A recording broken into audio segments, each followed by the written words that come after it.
So imagine this. It's a Tuesday afternoon at approximately 3:05 p.m. You're on a call, sitting in your lovely office with a lovely couch, and you get a call from your friend Dylan. And quickly you realize something's urgent and you need to call him back. Then a couple minutes later, when your phone call ends a little bit early at specifically 3:21, yes, Dylan and I checked our phones to see the timeline here. I called Dylan back and I go, hey man, I got a 3:30. I got a couple quick minutes. Is everything okay? And his response is, no, I have a closing in about 24 hours and my investor backed out and I don't have the money to cover it. Ryan, help? Yeah, I think it was something like that. It was, I need money. Can you help? Yeah. We had to definitely explain that a little bit because without going in depth, it doesn't really amplify the emotions at that point in time. So that's mobile home parks in real life. That's for sure. I told Dylan when he caught me up to speed in like a couple quick minutes that if he could find the money in short order, like 24 hours or less, basically, and he could pull this closing off, that I would have him on the podcast to talk about it. And I got a text a few months back saying, we did it. We did. Dylan, man, I'm so excited for you, man. Oh. I am pumped to finally talk about this story. And everybody listening or watching in, he has not actually told me the story yet. And I normally prepare for these interviews, but I really want to have everybody see my reaction, or at least I want this reaction to not be planned. I want to hear everything. And I am so excited to hear that you pulled off something special. But before I brag on you, why don't we give you the chance to brag on yourself a little bit? Dylan, for anybody who doesn't know you, haven't met you yet, tell them about who you are, where you came from, and your company. Yeah, my name is Dylan Stewart, co-founder of Mavdon Investments. I'm located just outside of Tacoma, Washington, and started on the single family space, did that for a few years flipping, met my now business partner. We continued on that single family route till just total God thing. It was the end of 2019. This seller that we were trying to sell a single family deal to said, hey, I'm not buying. I actually have a mobile home park I'll sell you. It was outside of St. Louis. We're like, oh, let's do it. Got together some friends, family, bought that deal. Beginning of 2020, we bought 2 other smaller parks next to it, spent all of 2020 kind of figuring out how to manage parks remotely, build a team, went through managers, contractors, everything, just trying to figure out how this all worked. And then it was February 24th of 2021, we really hit the ground running, went from 22 lots, bought, I think, other 7 parks last year. We're just at the time of this recording is at under 400. We're at 438 lots to be exact. Our goal this year is to go from 438 to 1,000. We have the infrastructure to do that, which we're stoked about. But yeah, so we've grown exponentially. We've continued. Our team right now includes 8 of us. I think realistically we'll get up to 10, maybe 12 people. That doesn't include some BAs and stuff outside. And so right now we're building, putting the right people in the right seats. We're leveling up our leadership to focus on making sure that each person can dominate their position, and then we can grow the portfolio that way. So that's what we do. We only focus on mobile home parks. We currently own 2 RV parks, closing on another one. Well, we're closing on our second one this week, which that'll be on Thursday, which excited for. But yeah, that's what we do at this point in time. So you're young. You are still in your early 20s. Yeah, I'm 22. And so it's... I have a head start a little bit, so blessed about that. That's super exciting, man. So you're really similar to me in the regards, Ian and I, in the regards that you started in your 20s. You really didn't have a lot of relevant experience or money or anything. You're just kind of figuring it out as you go. Yeah, bootstrapping it a lot. And so this story that you're talking about where we didn't have the money, we didn't know what to do. This was like our first big deal where we went from boys to men, I would say, is really what happened. So up until this time, we bought deals with small amount of cash with some joint venture partners, or we would do owner finance. Most of our raises that we would partner with, I mean, probably less than 500,000. It wasn't anything too crazy, or we could structure some owner finance. We didn't need a lot of capital, but this deal specifically in Northern Ohio, it was our 124 pad park, a large park, our first park over 100 pads that we were buying. Actually, our next closest park prior to that was only 55 units, right? So we grew. We're like, let's do this thing. And so we were buying this deal, and we were buying it via assignment, right? So we knew that there was the pressure of the wholesaler that we'd actually worked with before. So we wanted to, of course, perform, but then we had to negotiate all these, pretty much beat out all these other larger buyers that really wanted this park in a good part of town, right? And so we had to come in, and now we're like trying to level up our business. We're like, hey, we can do this. We have the confidence behind it. And so this was our first park to where we get on the phone, our first lender that we were working with to, see what debt we can get, that we've never tried to get debt on a park like this before. That fell through. We then had to go back to the wholesaler and say, hey, we have to extend closing. Like, the lender just backed out. We were trying to get some maybe shorter term interest, because this is a very heavy value add park. And so our first option of financing was, all right, we maybe can go with someone who not a Fannie Freddie, someone who wants a clean cut park, but maybe is willing to get a little messy with us in that process.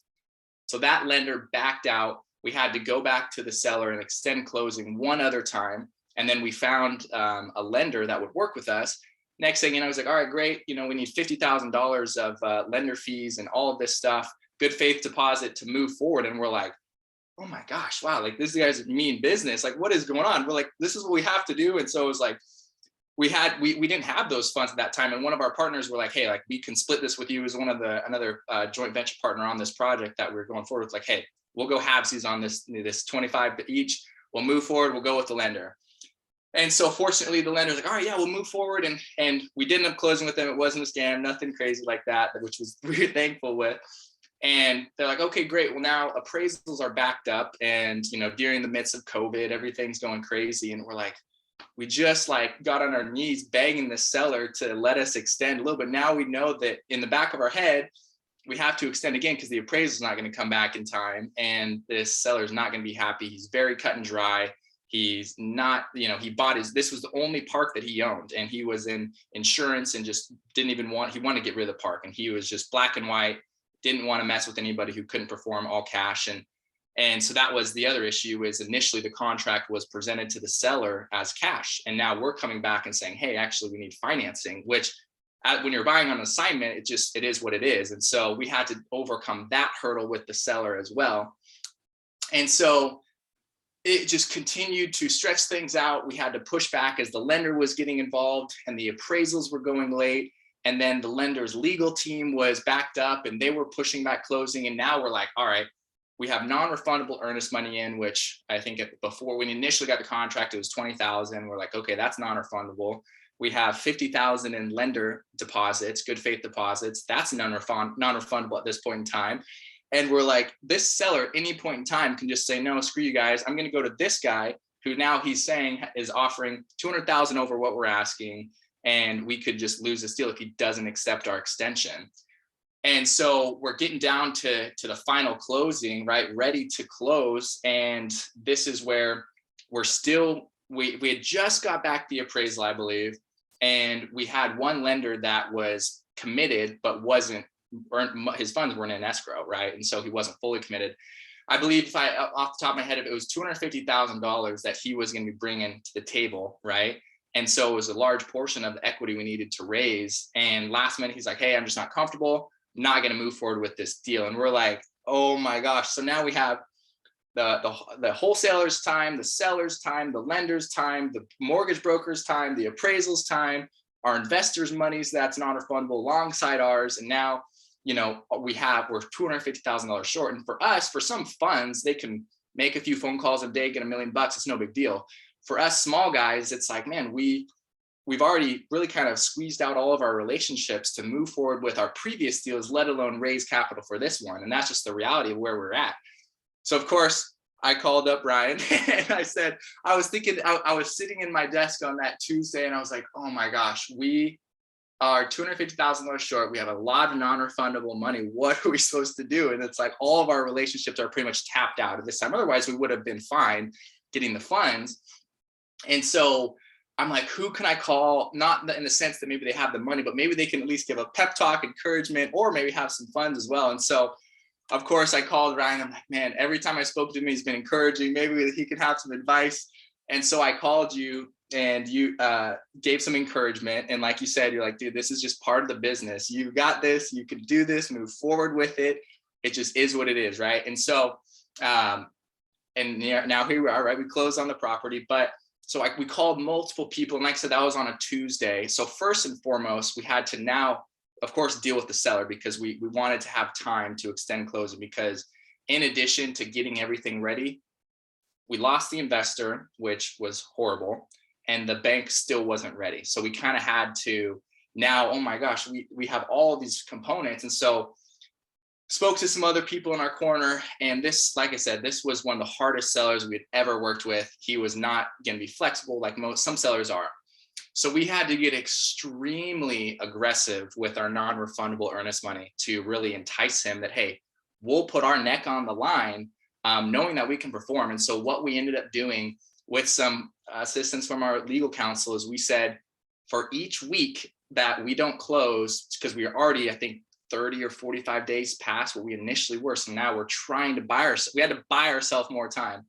For every single week, we had $50,000 non-refundable earnest money that would go hard every single week, because this was the seller that we were dealing with. This guy was black and white. It's just, he had no fluff. Long story short, we ended up extending 30 days. And I think the way the contract was, which with that math, it would be 200, but we ended up having, I think it was 250,000 non-refundable earnest money on the line by the time we were about to close. And so as I'm jumping all over the place, so first thing we did after we got off that call with you, Ryan, was we negotiated back with the seller. It was by Tuesday. And then that Friday, I believe we called up friends, family members, looked at lines of credit. We called up some short-term lender options, doing what we can to get together $250,000 for us to have those funds ready to close when we can close. And so glory to God, thankfully, we were able to get the $250,000 by the end of that week. And then, like I said, it was a waiting period as, you know, our money was continuing to go non-refundable, waiting to see if there's another landmine we could have missed, if there was a legal, you know, concern that was going to come up and blow the deal up or what it might be. But the reality is, after all that non-refundable money, getting some last minute debt on the deal with some lenders, we were able to close it. It was happy. And this deal it's been good since. It's been a heavy lift. We actually just closed on another 66 units, less than a quarter mile down the road. So we're building up a portfolio in that town. But yeah, it was a crazy ride. And so now I feel like our stress and tolerance level has increased, so we can handle a lot. But it's it's one to remember for sure. So lot to unpack here. Let's start here. Where did you get the 250K? Was it additional debt, or did you have an investor, or where did that come from? So so to be honest, we used some personal lines of credit, 100,000 with that. And then I think it was 50,000 with just small friends and family loans. I think 2 small friends and family loans. And then the remaining 100,000 was an additional investor that came in as a partner, right? And so, or as a lender, they lent funds, right? And so it was those 3 components which we were able to piece it together, and that was just the reality of what we had to do. And so yes, we did have to pay a little higher interest on those funds, and maybe a few months of a line of credit payment as well, until we could recirculate that. But it gave us what we needed to get across the finish line. Bravo. That is incredible. And I'll state the obvious here. Anyone who's like, sure, I'll go buy a mobile home park, that sounds great. It's passive income. All I got to do is go and find a mom and pop. Well, turns out it ain't that easy or that simple. A lot to unpack there, man, especially for the bigger ones. So that's wicked cool. So basically you called your entire network. You worked out basically short-term loans with friends and family. You took out $100,000 of personal lines of credit. And then you 3 basically separate had ones. I will say 3 separate. My gosh, dude, yeah. That's so risky. Risky. Yeah, that's a good word to put it, right? And I'll just say this is, you know, a good, bad, good sandwich, as we could say. A little positive just before we dive back into this is the last 3 deals that we've closed on we have been fully funded, our fee, our capex, everything way before closing, right? And so now that was our eighth, ninth, and then this week our 10th park, I believe is where we're at, something like that, right? But the reality is that speed and that momentum compounds to where as you keep pushing through it, as you keep building relationships, networking, proving yourself, walking through the fire, those relationships are going to strengthen so that as we experienced our first year of chicken scratching the deals, bringing in the investors, networking, really forcing it, we're now beginning to experience the fruits of that labor to where we're still working to raise capital, but those relationships are now seasoned, right? And so same to you guys who are listening is if you can walk through that year of fire, those few landmines that you're navigating with those closings, as you get on that other side of that now, for us, that second year of full-time operations, it's gotten easier, I would say, or at least simpler. And so that's at least the benefit of working through it. So tell me, when you're in crunch time like that, you negotiate from a point of weakness because it's just when time is against you, you have no choice. What type of concessions did you have to make for that last minute investor for the 100K? You said he's an investor partner. Kind of what did you offer him to really entice him? Yeah, I'd have to remember, I believe we structured it to where it was a more of a loan at the beginning. So it was secured, right, with a little bit higher interest. And I think that was between 12 to 15%. And then we were able to, if he wanted to roll that into equity, right, because we still had that freed up equity that they closed, right, but it was only allocated as a lender or creditor, not as a partner, right? And then they were able to roll that option over to an equity position in the project is how it ended up working. So yeah, we're paying higher interest. Of course, there was no points, there was nothing like that, but the higher interest for sure. So you're 22 years old. How many years did this process age you? Well, I'm still trying to grow a beard, so not enough, maybe I need a little bit more. It's one of those things that I think people in my life would they sense something different about me on energy, on positivity, and I've been always blessed with that. And so fortunately, I've and I know a lot of people have struggled with depression, anxiety, and that real thing, but for me, I haven't, fortunately. And so when that weight of the world came down on me, it was like, all right, yeah, maybe I did want to sit on my phone and go on Facebook and just like have a dopamine detox and find something easy to do or go for a walk or do whatever. But the reality was, I'm like, there was too many people that had their money, their time, their kids' college funds, and all this money invested with us already, let alone our full team and every other vendor and component of that closing. That it's like, you know what? You either rise to the occasion or you get kicked out of the room real quick. And so for us, I knew that it was one of those things that was like, you know what, it sounds so cliched, oh, just push through it, work through it. But the reality is, as you build up confidence by having consistency, right? And as you consistently produce results and prove to yourself that you can do something, that confidence increases. So now my confidence is higher when I'm talking about deals and everything because I've consistently been able to produce the results on the front end. So the good news is you've now got a great lesson learned, which is money in escrow. Yeah. But that doesn't necessarily mean that someone may call you up at the 11th hour and be like, hey, I know you have 100, 200, 300K of my money. I want it back. I'm going to sue you 24 hours before closing, right? So even if you have all the documents signed and you stipulate prepayment penalties or this, that, or the other thing, someone could always call you and say, I need my money, right? So even if you had done that, anyone listening in going, man, he should have just got it in escrow. This can happen to anybody for any reason, right? Talk to me about in a little bit more detail, because I want people, I feel like I have felt your anxiety during that story, but let's talk about in a little bit more granular detail, the risks that you took on. So it was 50,000 non-refundable a week. What other things did you have to kind of offer up to allay the seller who is understandably getting frustrated? And if this failed, Dylan, if you didn't get it closed, what all would you have lost? Yeah, that's a great question.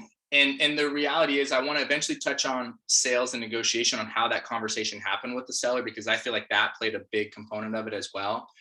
What could have been lost is, first of all, money, right? But money is just one source of energy and a resource. It can always be replaced, but I think more so it would have been that reputation. And that is something that takes a long time to build up and can easily be lost, especially with investors that are saying, hey, Mav, John, you guys look great. I've seen you guys over here. I want to invest my first deal with you guys. Let's bring a lot of money to the table.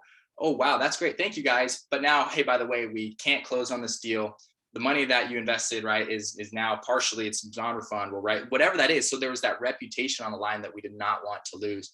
And so the reality was, like, when we were moving forward, it's just there wasn't an option. And I want to go granular with you, Ryan, and maybe you can ask a question that can maybe open my mind that way. But it's really just it was simple, because it's like we already have our investors' money in escrow, and we had our reputation on the line, and we wanted to close the deal. That's the thing, is it can get so confusing and complicated, but those are just the major big talking points of that. And so I think for us, if we would have not been able to close on that deal, we would have lost the reputation with our wholesaler who brought us that deal. We've closed other deals with them as well. We would have lost that reputation with our investors, with the mortgage broker, with the seller, of course, but also just the reputation in the industry, because it's so small. Everybody talks. If an investor's looking at our deals, they're looking at other people's deals, and they might stalk someone and say, oh yeah, we're investing with Dylan and Alex and Mavdon, and we decided not to, so we're coming over to your deal. And now those operators here that maybe we're not as professional. And so I just think that reputation in this industry is everything. And we tell people that if we're going to do something, we do it. And if we can't do it, that's okay. But we're fully transparent. Say, hey guys, we committed to this. We failed on that. Can we make a new agreement and make this a commitment, right? And it's just resetting the expectation and holding 100% responsibility. And that's very heavily what that conversation was like with that seller. Is, of course, there is some facts and realities of banks and legal teams and appraisals and just the environment that we're in. But the reality is, I said, hey, so this shouldn't have been an issue. And we take full responsibility for this. The reality is, this is what we're faced with. We want this outcome of closing your property for this price we agreed upon, but we're faced with these underlying facts. As a source of our commitment and confidence to closing on this transaction, here's what we would like to represent to you and commit to you. At the end of the day, you can totally back out and close and kind of screw us over, which that's an option, but we trust that you're going to be honest and see this through with us, because you see these struggles that we're facing with. And hopefully if you were in our position, you would realize that you kind of are stuck with your back against the wall and you still want to move forward. As a result, XYZ, let's do 50,000 a week, right? And then we could move forward in the actual tactical negotiation. But that conversation with that seller was never, it's the appraiser's fault, it's all the lender's fault. If it wasn't for them, we would totally be good, right? Because the reality is, we have to take ownership for the fact that that relationship, that engagement, maybe there was things that we could have done to speed them up more. And I'm not aware of them, right? But we still took that ownership with the seller, and I think brought more credibility with them, because it wasn't pointing the fingers, it was taking responsibility. And I think sellers respect that honesty and transparency, especially when you're getting an extension on a closing period. So I definitely want to spend more time around that. But first, let's say that negotiation did not go well, and he said no.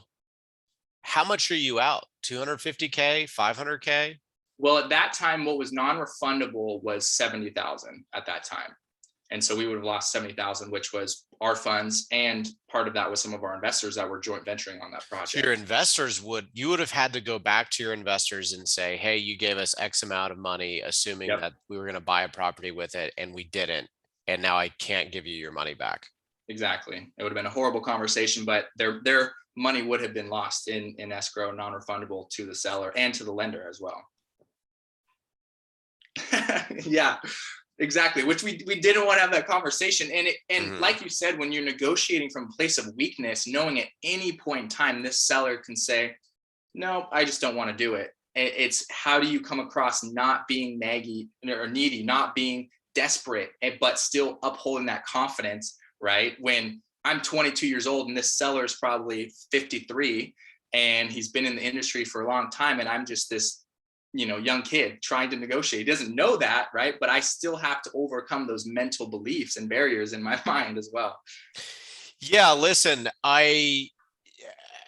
for anybody listening in right now, let's not underplay how big of a deal it is reputationally to take 25, 50, however much was your investor's money from someone, sign documents, and then not deliver them an actual acquisition. Instead, deliver them a phone call that basically says, hey, you gave me 25K. Well, it's gone and I can't give that back to you now. That will result in not only a reputational loss, but a big fat lawsuit. Yep. And let me tell you something about lawsuits. They happen all the time and they are never fun, even if you're going to win in a landslide. So I can now just imagine myself in your shoes, thinking about all the potential lawsuits and all the headaches and all this, that, and the other thing. Oh my gosh, Dylan. Well, and I'll just say So this too, Ryan. If I'm looking back at our equity and joint venture breakdown, I, I'm 99% sure that all of these investors were our first deal with them as well. And so that's the thing. These were not pre-existing investors. And I'm going through the deals that we did. Yeah, they were all new investors that were coming in on this project. And so that was the other thing. Guys that have a lot of money and they decided to take a risk with us and invest with us on a first deal. And that would have been a very unfortunate conversation. That since then they've reinvested with us and gone to the next deals. So that relationship would have just completely been dissolved. yeah, I think you're underplaying how bad the lawsuit would have Yeah. been. Like I dig it. Reputation is everything, man. It's gone this fast. But if you just think about it like this, if you gave me 25,000 and then 3 months later or however many months later I called you back and said, hey, it's gone, you'd be Right. like, I am going to call you every day. I'm going to sue you into oblivion. This is a fraud. This is a scam. And then their friends that referred them to you are going to be livid and possibly sue you to get their money out of other deals. The reason why I want to spend time here, Dylan, is for people listening in who either haven't bought their first mobile home park yet, or they've bought a mobile home park and they want to syndicate funds and try to go after the bigger deals. This is a story you need to hear. You need to have a backup option in the event something ridiculous happens, right? Because if you go into a non-refundable situation and you can't cover that non-refundable money yourself, it's got to come from somewhere. And if it isn't you, you can guarantee you're going to get hit in the face with a lawsuit. This isn't like an unpleasant phone call to tell someone you lost 50 grand of their money. This is an unpleasant phone call that you lost a bunch of money, met with, hey, this is fraud and I'm suing you, maybe possibly for something criminal too, not just civil. This is Right. a really big deal, Dylan. It is, and it was a big conversation that we had to have, right, as a team, and saying, hey, this is the reality of what we are stepping into, and ethically and morally, everybody says this, but few mean it, right? Alex and I were thinking, if whatever were to happen, now we're having to come up with these funds out of our own pockets somehow, whether if it was next month or over 6 months or however we could, because we know we would have to make right on it, which of course it's something that is unfathomable. And it's the reality is, of course, everybody has a different tolerance, right? There's those folks who are stepping in the space who have been around a lot of money and that could potentially adopt a mentality of, okay, great, it's 50 grand. Like if they lose it, they lose it.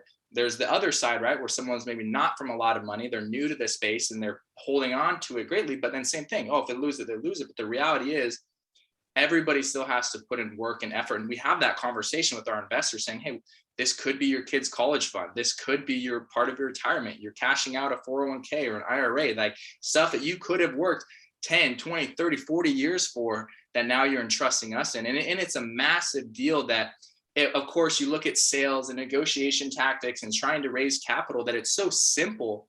But when you really put yourself in the seat of the magnification and the reality of raising these funds, it's not a big, it's a massive deal is what it comes down to.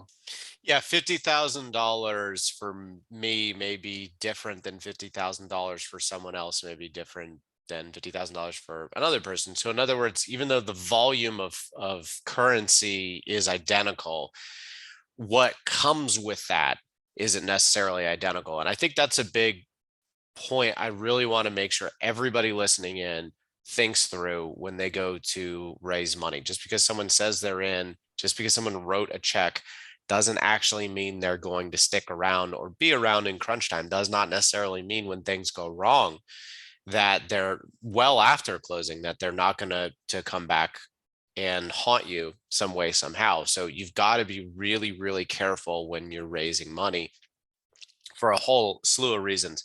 What I want to do now is I want to spend a little bit of time on how you smooth over this seller. But before we do, tell us a little bit more about the time frame that you were given, because I see tons of wholesale deals flying around everywhere, and I have heard of a ton of people who are like, oh, I'm just going to get into wholesaling, which is, it sounds great in theory, but I've only ever, in 30 mobile home park deals as of this recording, I've only ever done one wholesale deal. And I've got to say, it's tough because you have a really, really tight timeline. So could you share with us the timeline that you were given and kind of what you had to put together in short order? Yeah. Yeah. So I'll shed some light on this as well, because we're in that position to where we built up a strong sales team. We actually just hired 2 other salespeople this week. We're going to eventually get to a third, to where we want to increase our deal flow to wholesale deals, but also buy deals. And so it's like, the reality is there's deals that come across our desk that we just can't buy. We won't buy. It's out of our region, whatever it is. And we've tried to wholesale those, some that have closed, others that have not. And it is hard. And I just want to amplify that, because a lot of people, they're like, oh, the fees are going to be larger, get into apartments, mobile home parks, whatever. Mobile home parks are, you're going into war. And there's a lot of landmines in that war as well, especially when you're wholesaling. And so we've experienced that. And I think for us, it's given us a lot of grace, but in peace and reality, because we're operators that buy deals, operate deals. We just happen to, sometimes wholesale some as well. And so when we're working with investors, we can flush them out very well and understand what's just an objection versus what's a reality. And so it's something that takes a lot of energy. But in reference to the timeline, I can't remember exactly, but just to give some more reference in front of that, all of our deals beforehand, we were going direct to seller. We were able to negotiate a 45-day DD, 45-day closing. And due diligence doesn't start until we get all the deliverables. That would probably give us an extra 2 weeks. It was cush, right? Timeline was great. And, these were, like I said, 45 pad, 55 pad parks. It was nothing crazy. So when we got to this one, when you're dealing with 124 units in a large MSA, the seller's dealing with other investors that are hedge funds and equity groups that will come in. Hey, here's our 30 million proof of funds. We'll close in 45 days. And so that's what we're up against. And we have to come to the table and negotiate confidently, but also realistically too. And so I think we, if I recall, it was like 45, it was either 30 or 45 DD, and then it was like a 15-day close, right? And the reality is this was past June, this last June, right? Going into July. So my memory is a little foggy for that, but it was not a lot of time. And when it came to getting the inspections, completing the full due diligence period, it took a lot. And so we did have to extend that closing period as well, which their contract as the wholesaler was only, I think, a 30 DD and a 30 closing. So they had to come back and negotiate with the seller as well. And of course, incorporate us as, a new party, an investor partner. So you basically had 60 days, which is better than I was thinking, because typically what I see is a lot of times you have 30 days to close, period. And your due diligence is, here it is. You got it. And I'll That's just say, we negotiated that because we knew, Good. I think it was even less that was brought to us, maybe a 30 and a 15. Good and word. We're like, dude, we'll buy this deal, but we need some time. And that's just where we're at in that point in time. So we had to negotiate it out a little bit. That's smart. And that won you the deal. So that was a clutch negotiation. Talk a little bit about how you smooth this over, because I'm trying to put myself in the seller's shoes. If this is the only asset I have, my mind's somewhere else. I don't really want this thing. It's been put under contract by one person who said they were going to close. Now there's this new guy, and now this new guy is 22. I'm 53. And I'm like, how am I supposed to have confidence in this 22-year-old? How did you overcome that? What did you say? What were his objections? How did you overcome those objections? Yeah, that's a great question. I mean, first and foremost, I'm not perfect, right? But you build confidence by repetition, right? And I've done thousands of cold calls, have done a lot of sales, a lot of negotiation. So don't think that you're going to get into parks, you're going to get on the phone with the seller and you're going to do amazing because you watch some, Jordan Belfort and Grant Cardone and you're going to close that deal, right? It really does take repetition to get confident on the phone. And so that's the foundation. Is I've had a lot of experience on the phone, even in my short time in the industry. And so getting on the phone with that phone call with that seller, first and foremost, it's setting that expectation. If you're buying an assignment, is getting in contact with the seller as quickly as possible. People want to hold their cards close to their chest as they're signing the deal because there are snakes out there. People will circumvent you. Fortunately, we had a pre-existing relationship with this wholesaler and said, hey, you know how we work. We're honest. We need to talk to the seller because we can move quicker if we're in direct contact with them as well. Of course, that wholesaler was involved the whole process, but the seller knew about us from the beginning, right? Hey, we're a funding partner, we're an operator, we're partnering with this individual on this closing. So first of all, that was the first thing. Is it wasn't out of the blue last minute, is there was already some contact with us. And like I said previously, getting on the phone call with the seller, because we had to extend the first time, right, which I believe the wholesaler did that themselves, and then I had to get on to get that first extension. And then after there was delays with title, the appraisal, and then some legal, we had to do that second negotiation again to get that extension, which I was facilitating that 100% myself to do that. And so, like I said, it's, for me, operating from a place of full transparency, getting on that phone call with that seller and saying, hey, yes, I acknowledge we committed to this, this, and this beforehand. Here's the reality with the appraisal, with the bank, the legal team. Now we're faced with this timeline. And Mr. Seller, just so you can have peace of mind, we already have $80,000 non-refundable sitting in earnest money. We want to close this deal. We need to close this deal. The reality is we can't at this point in time because of these hiccups. If all those other things were in order, we do have the money, we do have the funds to close this project. It's just title will not allow us, the bank will not allow us. And of course, then there was those objections. Well, you guys told us we were buying it cash. You guys are doing this and that. So the reality is this is X amount of dollars. We're not in a position where these type of operators, why would we bring millions of dollars of cash when we can go and get 75% LTV with the bank? And so we educated him on that financing process and why it made sense to get the bank loan, who could close quickly, right? And then, of course, like I said, I went into taking full responsibility, of course, with the seller saying, hey, the reality is we take ownership for us being in this situation because you just want to sell your property. You just want to be done with it. We can help you accomplish that.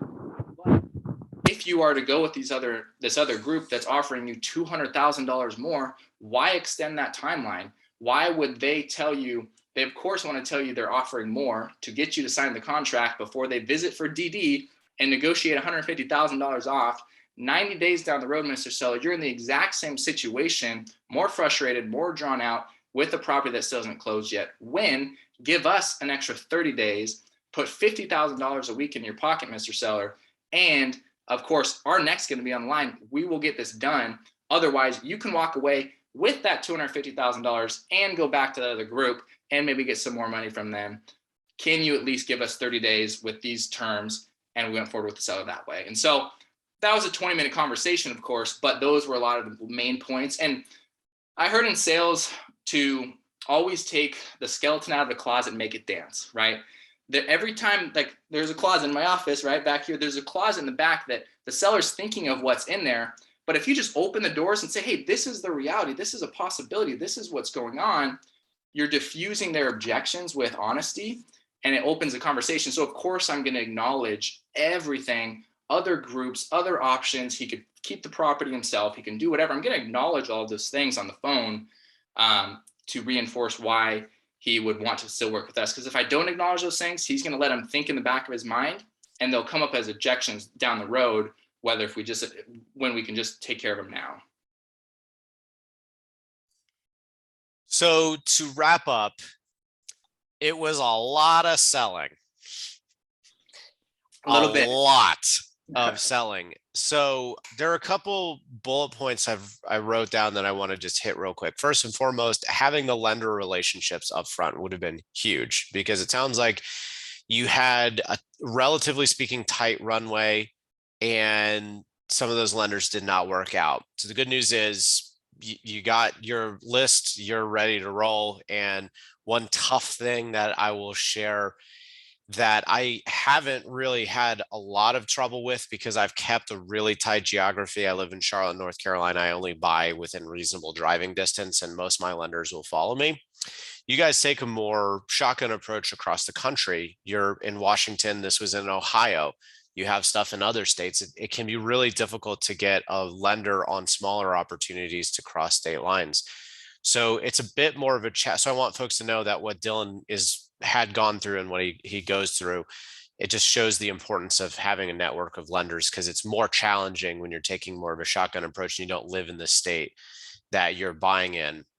Escrow, you learned about escrow, which is incredibly important, or you already knew about it and it just wasn't in the cards for this one. So those listening in, you got to get those funds that you're raising in escrow. You got to get people to write those checks ASAP, because even then they can still back out, right? But you need to make sure that people don't just say they're writing you the check, because between somebody agreeing to invest with you and actually doing it, there's always anything can go wrong in that period of time, and they can change their mind, which is exactly what happened there. Negotiation. Oh my gosh. You negotiated really, really well. And I will tell you what I heard. It's because you took responsibility rather than playing the victim, rather than blaming something else. You took responsibility and you were transparent, and you understood this person's frustrations and you told them your process, and you were not afraid of confrontation. You navigated that confrontation. You went into it like a negotiator would, which with a lot of patience and with a more educational, let me tell you what I'm seeing, why don't you tell me what you're seeing approach, which clearly worked. And what that was able to buy you was time, which is exactly what you needed. And you had to give up a little something of that to get that time, which is quite literally more money. You literally bought time with more non-refundable money, which was great. And you did all of this by pushing the limits of your network, which is incredible to hear. Like, I was not a millionaire when I started out. I had no money, and I did not know any millionaires when I started out. Now I know plenty, right? And if I had to push the limits of my network, I would probably be pretty shocked to see what I could come up with. And that's exactly what you did. You were in a situation with your back against the wall, and you were pleasantly surprised to see how strong your network actually was, which is awesome to hear. And through lots of creativity, you found a way to get the deal done, which is really the fun part to me about real estate. Is while it's a relatively speaking simple asset class relative to how complicated and crazy tech can be, it's a relatively simple business and way to make money. It allows for a lot of creativity to find deals and to make deals happen.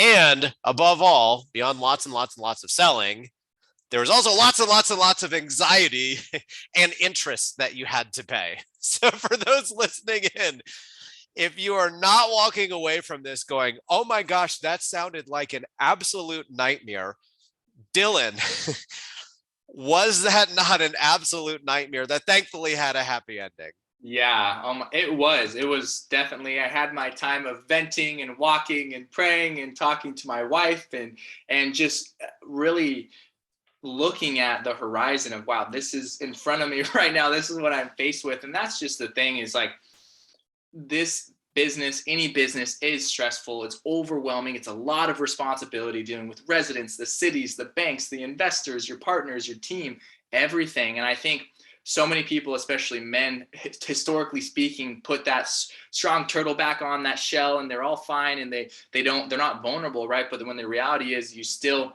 like you said, being comfortable, being vulnerable, reaching out to those people, saying, hey, this is what's going on. I'm not asking for a handout. Maybe I just want to talk, right? And that's the thing, is when you can share with people what's going on, you realize you have more people around you that are rooting for you than those trying to drag you back. You said something which I want to reiterate, which is, this is a business. This is not a passive investment. By the way, even if you're an LP, As someone who is now finally at the stage in his real estate career that I'm actively looking for LP places to put my money, I will tell you, I do my own due diligence on the properties themselves and on the people I park my money with and all that jazz. And it's not just you do the upfront work, you're now an LP investor, you ride off into the sunset. No, it turns out even people I park my LP money with ask me questions.